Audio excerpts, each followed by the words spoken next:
Assalamualaikum warahmatullahi wabarakatuh. Alhamdulillah, alhamdulillahilladzi faddalana bi syahri Ramadan. Asyhadu an la ilaha illallah wahdahu la syarikalah wa asyhadu anna Muhammadan abduhu wa rasuluh. Allahumma sholli wa sallim ala nabiyyina Muhammadin wa ala alihi wa ashabi wa tabi'in ajmain, amma ba'd. Para peserta pesantren Ramadan yang dirahmati Allah Subhanahu wa taala, yang pertama dan utama, marilah kita bersama-sama bersyukur kepada Allah Subhanahu wa taala dengan sebaik-baiknya syukur, dengan mendatangkan segenap hati kita menyadari bahwa semua nikmat atas pemberian dari Allah Subhanahu wa taala. Oleh karena itu, sudah selayaknya kita sebagai makhluk kita bersyukur kepada Allah Subhanahu wa taala dengan mengucapkan kalimah tahmid, hamdalah, alhamdulillahirabbil alamin. Yang kedua kalinya, sholawat dan salam semoga selalu tercurahkan kepada junjungan kita Nabi besar Muhammad sallallahu alaihi wasallam dan para keluarga, para sahabat, para tabi'in, dan para pendereknya.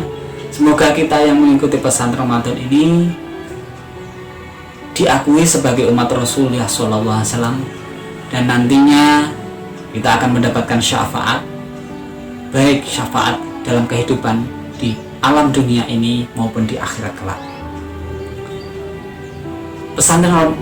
Para peserta pesantren Ramadan yang dirahmati Allah Subhanahu wa taala, pada kajian pagi hari ini kita akan membahas yaitu tentang keutamaan Al-Quran, fadilah keutamaan Al-Quran. Allah Subhanahu wa taala menurunkan Al-Quran sebagai kitab yang sempurna, sebagai penyempurna dari kitab-kitab sebelumnya. Ada kitab Taurat yang diturunkan kepada Nabiullah Musa alaihissalam, kepada selanjutnya itu kitab Zabur kepada Nabi Daud, kitab Injil kepada Nabiullah Isa alaihissalam Al-Masih, dan sebagai penyempurna yang terakhir adalah kitab Al-Quran yang akan diberikan kepada Rasulullah SAW. Dari hal tersebut menunjukkan bahwasanya Al-Quran sebagai penyempurna dari kitab-kitab sebelumnya. Karena kalau jenengan semuanya pelajari di dalam Al-Quran sudah berisi tentang berbagai isi, baik itu ibadah,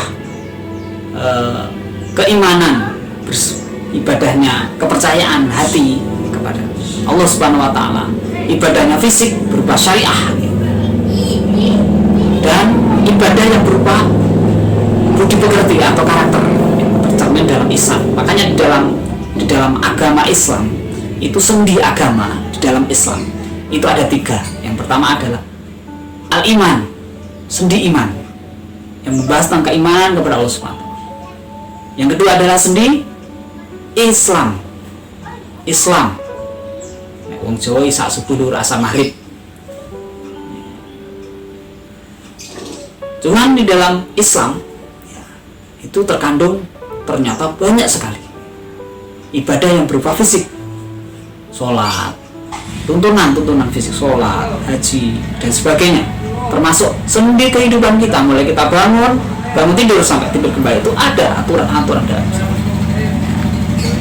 Yang ketiga adalah ihsan. Ihsan itu kita beribadah kepada Allah seolah kita melihat kepada Allah Subhanahu wa taala. Kalau kita tidak bisa melihat Allah, maka kita berkeyakinan bahwa Allah selalu mengawasi kita. Itu sendi akhlak. Makanya orang yang ihsannya kuat, ihsannya diberikan taufik hidayah sama Allah Subhanahu wa taala.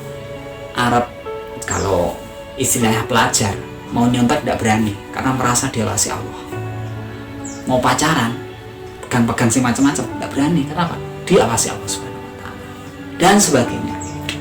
Mau miso berkata-kata kotor ya, nggak berani karena diawasi Allah Subhanahu wa Ta'ala. Itu ada di dalam Al-Quran. Itu ada di dalam Al-Quran, baik secara global atau terperinci.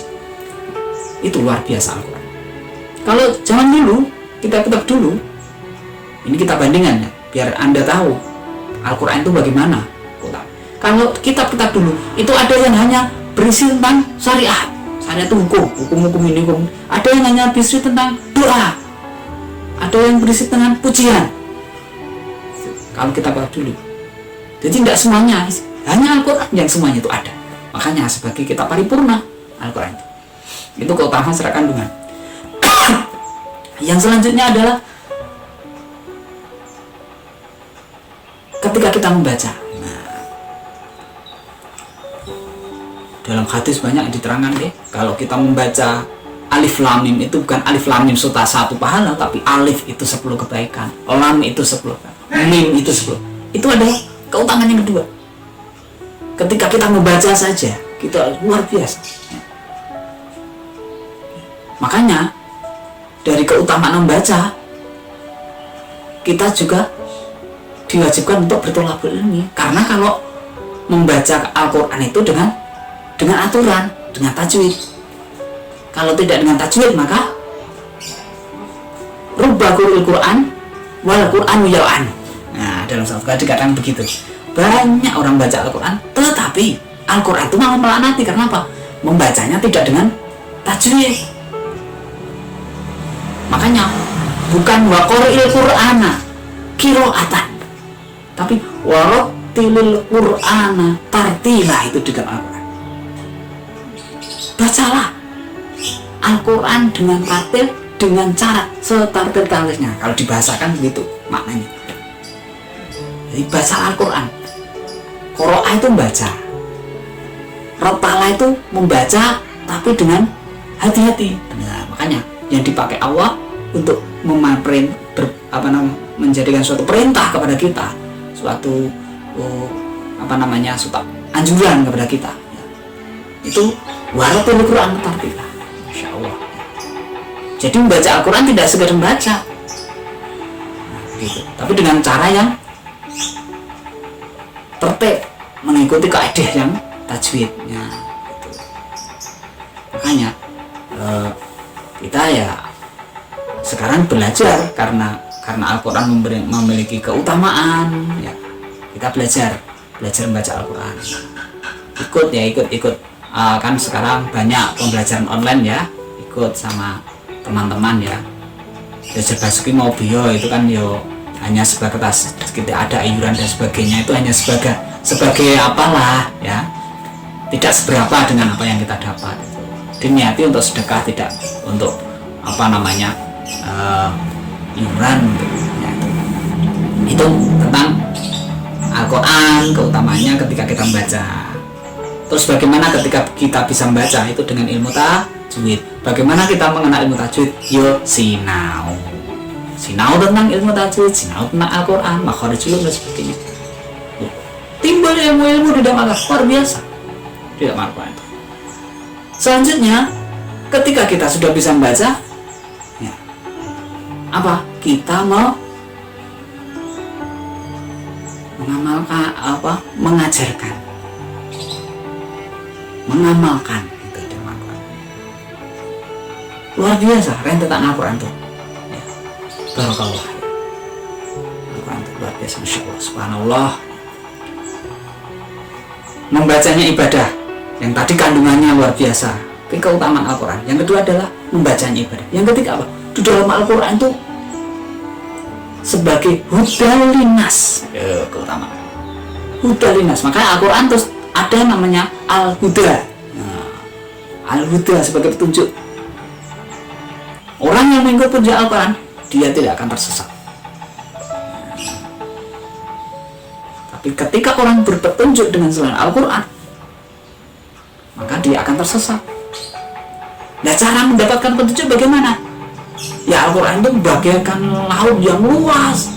Makanya kita harus belajar sama siapa? Sama orang yang bisa Makanya di dalam Al-Quran ada tafsir. Nah, di tafsir itu tafsirnya masih kitab kuning, diterjemahkan atau ngaji sama orang yang bisa ngaji membaca tafsir itu. Ya, tidak ditafsir sendiri begitu. Hudalinas. Makanya dalam Al-Quran saya sebutkan untuk menyingkat materi kita ya, membatasi materi kita tentang keutamaan Al-Quran. Tadi tentang kandungannya, kedua tentang bagaimana ketika kita membaca, mempelajari dan sebagainya ya.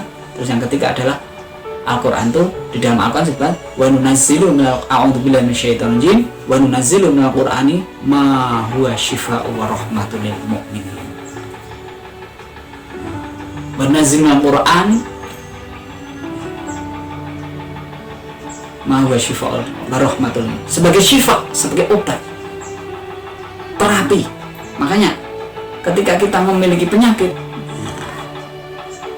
kata ahli ya, bahwa penyakit itu sebagian besar disebabkan oleh kita, bukan ngerti-ngerti. Nah, karena kondisi kita yang lemah, maka kita akan sakit. Apa pikiran kita, pola kita, nah itu ketika kita sakit, kita apalagi sakit hati dalam arti sakit hati itu seperti bukan sakit hati itu seperti anak muda gitu ya, bukan. Tapi yang dimaksud itu hatinya berpenyakit. Apa hatinya berpenyakit? Ketika dia mendengar ayat-ayat Allah, tidak wajilat qulubuhum wa idza tuliyat alaihim zadathum wa idza tuliyat alaihim ayatuhu zadatu imana. Yang ketika diperdengarkan Al-Quran, hatinya tidak bergetar. Ketika diperdengarkan Al-Quran, tidak bertambah imannya, itu hatinya sakit. Dia tidak takut dengan ancaman Allah, dia tidak berharap dengan janji Allah. Itu orang yang hatinya sakit. Orang yang bermaksiat terus itu hatinya sakit, berpenyakit. Ketika kita membaca Al-Quran, insya Allah kita akan disembuhkan, kita akan sembuh. Karena di dalam Al-Quran ada terapi ya, makanya baca Al-Quran, baca.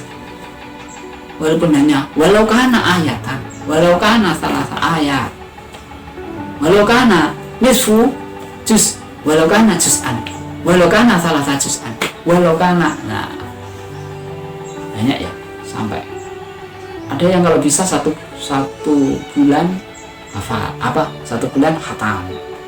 Ada yang kalau bisa 1 bulan khatam 2 kali, khatam 3 kali, seminggu khatam sekali, 3 hari khatam sekali. Kalau 1 hari khatam sekali itu ahli itu tahfidz itu bisa. Itu aja sekarang sudah ya, tinggal kemauan kita gitu. Ya ada yang tidak bisa. Hudalinas ya. Tadi syifa'ur rahmatul lil mu'minin sebagai syifa. Selanjutnya sebagai hudan, sebagai petunjuk. Terus Furqan, ada Al-Furqan sesuai dengan nama Al-Furqan, pembeda. Di dalam Al-Quran itu berisi dengan kisah-kisah, ada kisahnya orang baik, ada kisahnya orang buruk, ada hukum yang baik, ada hukum yang tidak baik. Di situ Furqan, membedakan. Terus ada zikir, pengingat. Nah, itu ada bacaan-bacaan yang bersifat ar-ru'yah bil Quran, azkarul Quran, begitu. Nah, itu namanya keutamaan Al-Quran. Dan masih banyak lagi tentang keutamaan Al-Quran yang tidak dapat kalau kita perinci banyak. Luar biasa Al-Quran itu. Makanya kita bersyukur sebagai umat Rasulullah SAW, kita diberikan anugerah yang luar biasa oleh Allah Subhanahu wa Ta'ala berupa Al-Quran. Mungkin hanya itu yang bisa kami sampaikan untuk mengisi kegiatan bulan Ramadan pada kesempatan hari ini. Kurang lebihnya mohon maaf. Marilah kita berdoa Bismillahirrahmanirrahim. Allahumma arhamna bil Qur'an waj'alhu lana imaman wa nura wa hudaw wa rahmah. Allahumma dzakkirna minhu ma nasina wa 'allimna minhu ma jahilna warzuqna tilawatahu ana al-laili wa atrafan nahar waj'alhu lana hujjatai ya rabbal alamin. Subhanaka Allahumma wa bihamdika asyhadu an la ilaha illa anta astaghfiruka wa atubu ilaik. Akhirul kalam, wassalamualaikum warahmatullahi wabarakatuh.